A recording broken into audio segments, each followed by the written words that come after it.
Bonjour à tous. On se revoit aujourd'hui pour notre émission Écoute Grand Monde, comment contribuer au répit de l'aidant. Donc aujourd'hui, ce serait une émission assez spéciale parce que notre invitée a eu un membre de son association qui est décédé, donc elle ne pourra pas être parmi nous. Et comme je voulais aujourd'hui je vais profiter aujourd'hui plutôt pour parler de vous sensibiliser. Mais avant tout, je vais une pensée pour les personnes sinistrées de la tempête Fiona. C'est pas facile de perdre tout ce qu'on a déjà après de nombreuses années de travail. Mais je sais que sur le territoire de Guadeloupe, nous sommes solidaires et un peu partout en Guadeloupe, nous avons mis en place des actions pour faire des dons solidaires. Je suis à Capesterre, à Petit Canal, aux Antilles, mais enfin un peu partout, pas mal d'associations ont mis en place des aides pour pouvoir accompagner ces personnes.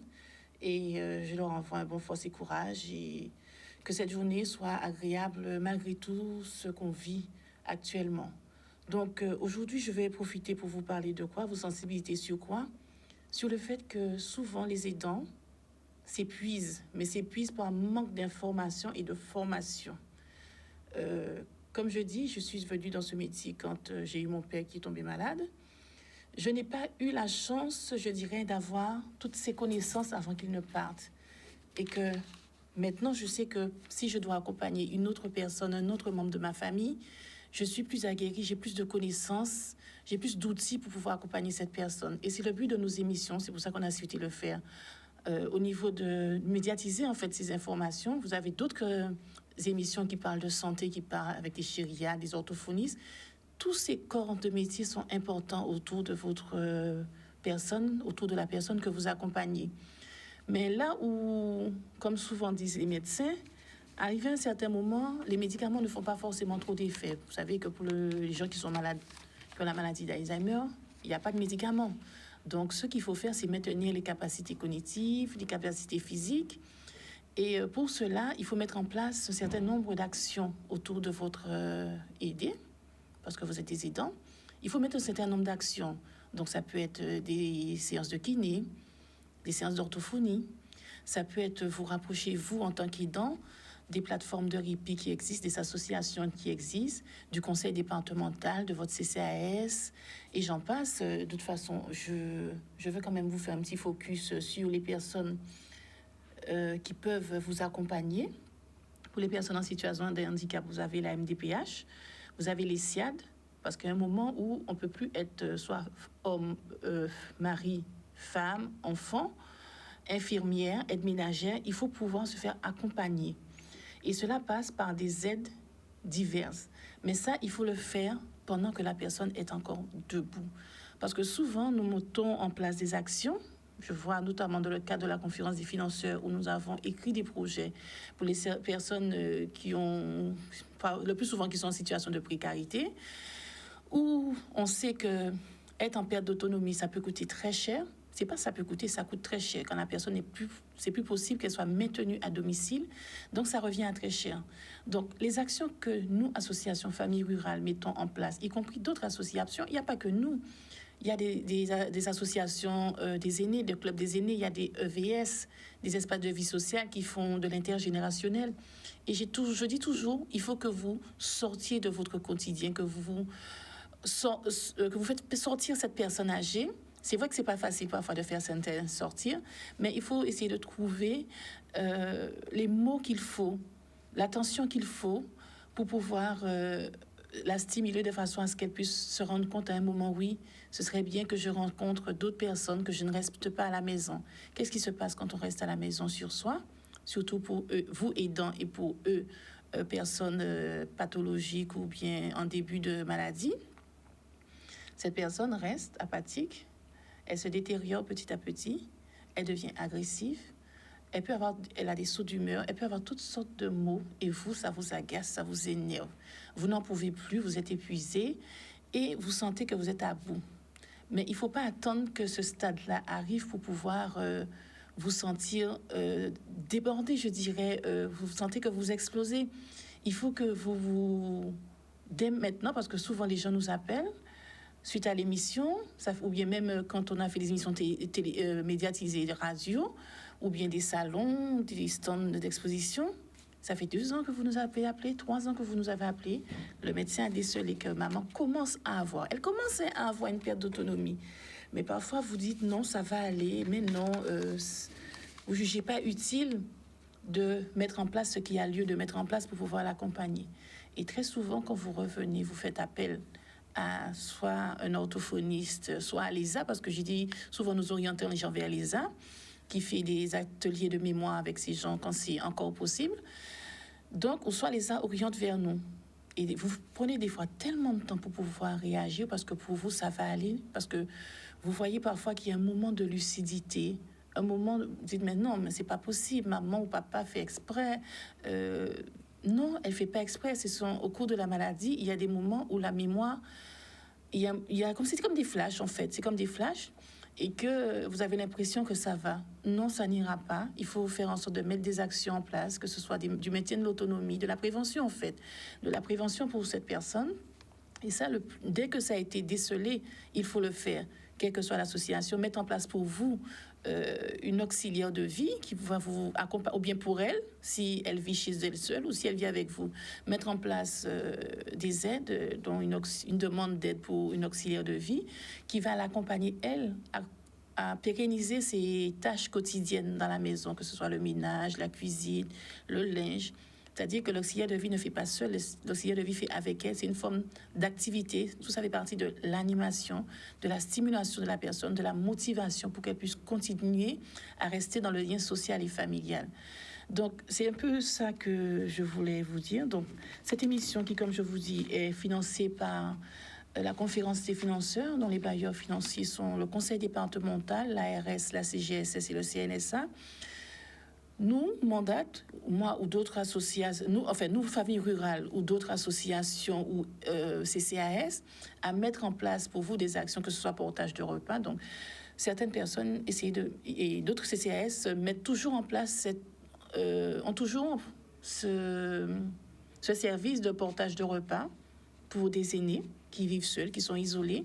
Donc, n'hésitez pas à vous rapprocher de votre CCAS pour voir dans quelle mesure aussi chez elle, ça se fait, de façon à vous accompagner la personne que vous aidez dans son quotidien, à lui porter son repas si elle vit seule à domicile. Donc, vous pouvez toujours nous appeler pour nous faire savoir ce que vous vivez. Avec cette intempérie, donc la plateforme, le numéro vert gratuit, elle est un peu indisponible parce qu'on a eu quand même s'il n'y a pas eu des dégâts partout, mais au niveau des lignes téléphoniques, il y a certaines choses qui ne passent pas ou qui bug. Donc, vous pouvez nous appeler au 05 90 90 10 10, le numéro qui s'affiche au bas de l'écran, pour pouvoir faire part. Aujourd'hui, ce sera en fait votre journée. Vous allez vous lâcher, appeler, vous exprimer. Je ne demande pas à ce que vous disiez votre nom. Vous pouvez rester anonyme. Vous n'êtes pas obligé de donner non plus la commune là où vous appelez. Vous pouvez juste appeler et exposer votre question, poser votre question ou exposer ce que vous vivez. Ça fait toujours du bien d'en parler, de parler de ce qu'on vit. Donc, il y a des plateformes, je vais donner quelques sites Internet où vous pourrez aller pour pouvoir vous renseigner sur des aides, sur ce qui peut être mis en place pour vous aider, pour vous accompagner pour votre personne âgée. Donc, vous avez www.travail.gouv.fr. Donc, vous pouvez aller sur ce site et ce site va vous renseigner sur tout ce qui est congés familiaux, dans quelles circonstances, quelles sont les durées, parce qu'il faut savoir que si vous êtes un aidant qui travaille, vous avez droit à des congés familiaux pour le répit. Comment les prendre? Quels sont vos droits? Donc, vous avez le site www.travail.gouv.fr. Donc, vous avez aussi le site de la CAF, www.caf.fr. Donc, ce sont les deux sites qui peuvent vous renseigner sur vos congés familiaux. Donc, ça peut être soit pour des personnes âgées ou soit pour des personnes en situation de handicap. Donc, je rappelle, vous êtes nombreux à m'avoir redemandé le numéro de la plateforme Le Village des Colibris, qui se trouve aux Abîmes à Pointe-d'Or. Donc, c'est un village de répit pour les aidants, en fait, qui propose des activités de soutien et d'écoute. Donc, il y a des choses qui se font. Donc, cette plateforme de répit, son numéro de téléphone, c'est le 05 90 47 71 40. 05 90 47 71 40. Donc, vous avez trouvé tout un ensemble de professionnels, psychologues, coordinateurs, assistantes sociales et autres, aides médico-psychologiques, de façon à pouvoir avoir un soutien psychologique, de parler de ce que vous vivez. Et cette plateforme de répit, dont j'espère que bientôt le docteur Massina pourra venir nous en parler plus amplement, pourra vous accompagner pour mettre en place des actions, des aides, vous dire là où il y a des aides que vous pouvez trouver. Donc, vous avez le bien vieillir chez soi. Je sais qu'il y a une nouvelle aide aussi qu'on peut faire, c'est Oscar. Vous avez aussi les AD. Les AD, c'est le pôle de compétences et de prestations externalisées qui travaille avec les actes. Donc, ce pôle, il y en a un à Pointe-Noire qui se trouve à Les Plaines. Je vais communiquer le numéro de téléphone, c'est le 05 90 98 03 55. Ça, c'est pour qui? Pour les personnes en situation de handicap, parce que nous ne les oublions pas, vous avez des enfants qui naissent en situation de handicap et qui deviennent après des adultes. Donc, nous non plus, on ne les oublie pas, il faut penser à eux. Donc, vous avez celui de Antillopol aussi, que vous pouvez contacter. La coordinatrice, c'est Madame Pascale Averne. Donc, vous appelez au 06 90 95 96 66. Donc, la plateforme de répit, le village des Colibris à Pointe-d'Or. Pour les personnes en situation de handicap, le pôle de compétences des prestations externalisées. Vous avez aussi une plateforme d'information et d'orientation où on peut appeler le 360.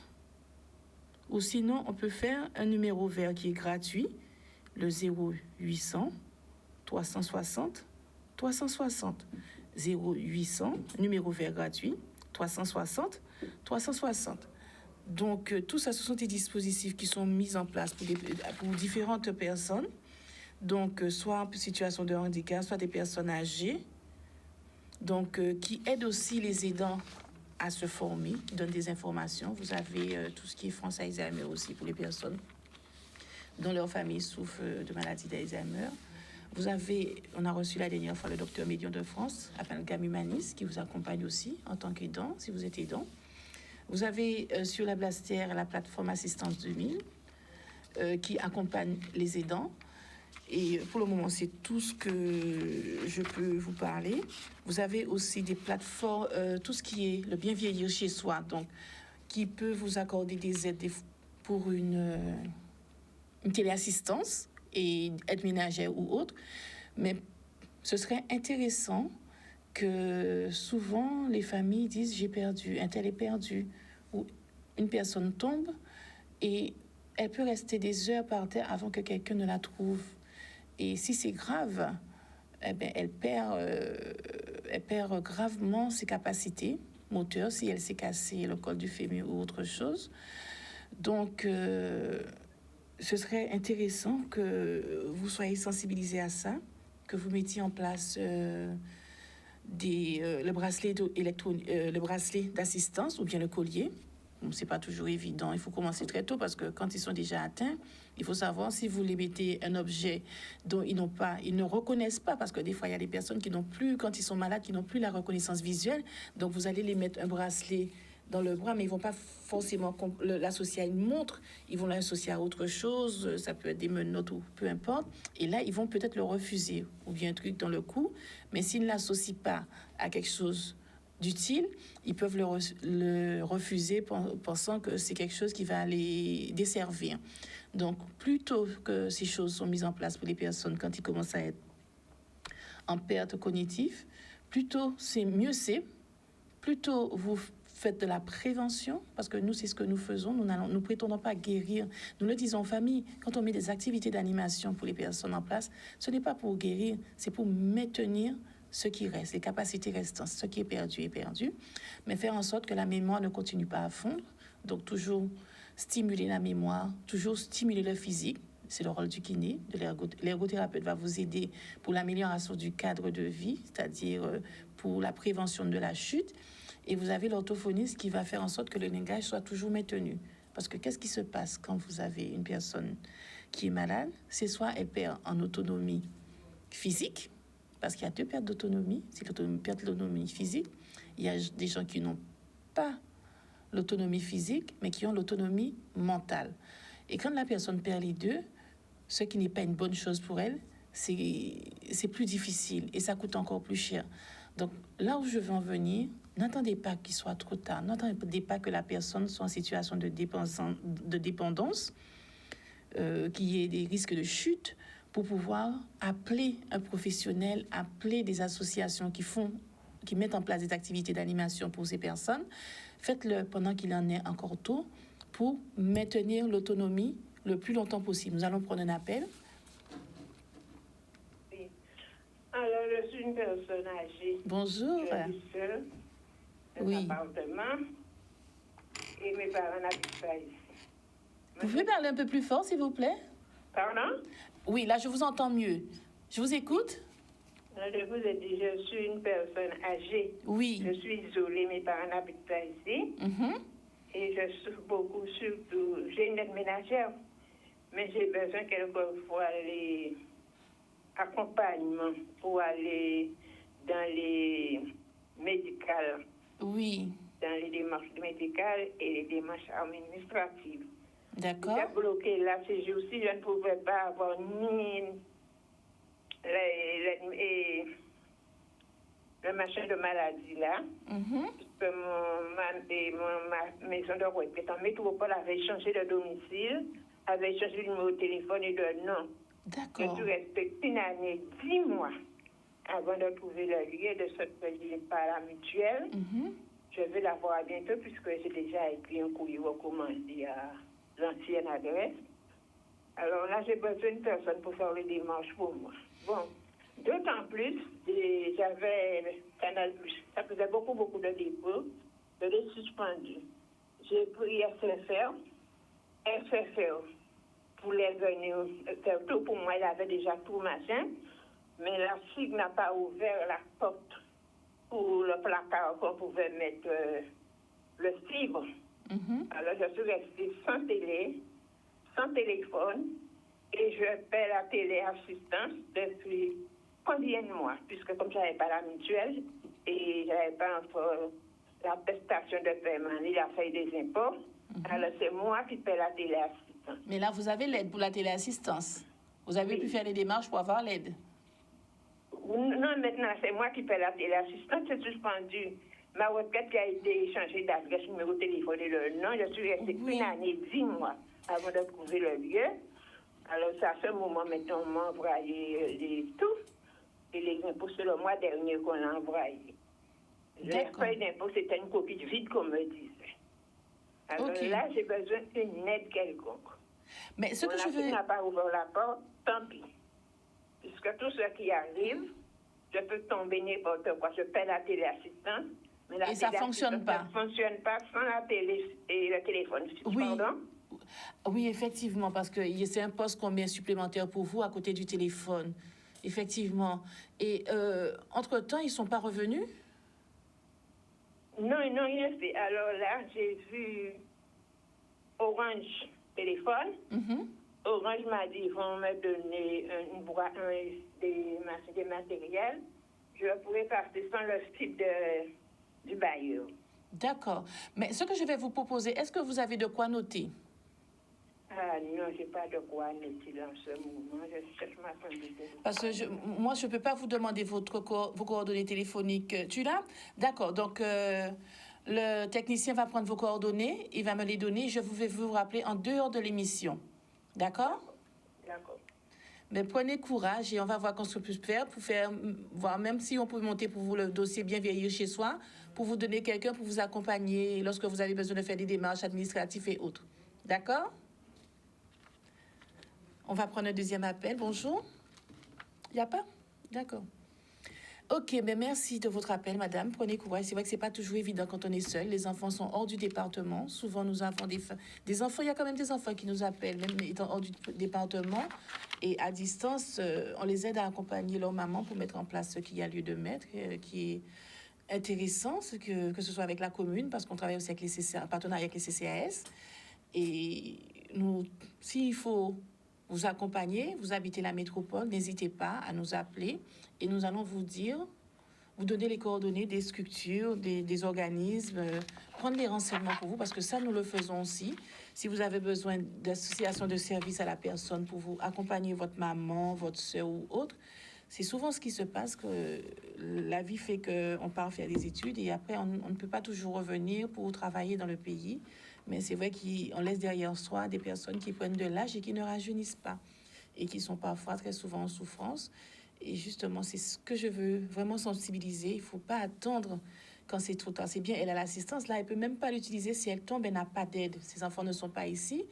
Donc, ce que je préconise, je vous dis sincèrement, par exemple, je vois sur le territoire d'Anse-Bertrand, il y a des ateliers qui sont mis en place gratuitement pour les personnes et personne n'est pas... Il y a des gens qui ne sont pas venus, ils sont très peu nombreux. Nous allons prendre un appel. Oui, alors bonjour. Bonjour, madame. Oui, j'écoute votre émission là pour les personnes qui sont en difficulté, surtout les personnes âgées. Oui. Moi, c'est-à-dire que moi, je vis avec ma maman, elle est aveugle. Oui. Je voulais savoir, bon, je suis avec elle, mais je voulais savoir si c'est possible qu'on peut avoir quelqu'un pour m'aider, surtout pour l'après-midi. Mais ça, il faut en faire la demande. Vous avez déjà une aide au niveau... Vous avez déjà la part, elle n'a pas de maladie neurodégénérative. Vous avez la part. Oui, elle a la part. Elle a une infirmière à 2 fois par jour. Elle a une femme de ménage à 3 fois par semaine. Mais c'est ce que moi, je ne peux plus sortir. J'allais à Saint-François une semaine. Je sortais un petit peu, mais maintenant, là, je suis bloquée dans la maison vu qu'elle ne voit pas. Elle est aveugle. Je suis obligée de rester avec elle. Mais des fois, il y a mon fils qui habite un petit peu plus haut. J'ai 2 petits-enfants, je veux aller voir mes petits-enfants, mais je ne peux pas, parce que quand je la laisse seule, quand je retourne, la maison est tout en travers. Elle essaie d'aller à droite, à gauche, je lui dis de rester dans la chambre. Je mets tout dans la chambre pour elle, mais elle veut se lever, elle va sous la véranda, elle risque de tomber. Moi, ce que je voulais, c'est quelqu'un qui puisse m'aider, surtout pour l'après-midi, quand j'ai besoin de partir, d'aller, quelqu'un passe près d'elle pour voir qu'est-ce qu'il y en a. Vous habitez quel secteur? Allô? Oui, vous habitez quel secteur? Moi, j'habite à Desmarais-Petit-Canal.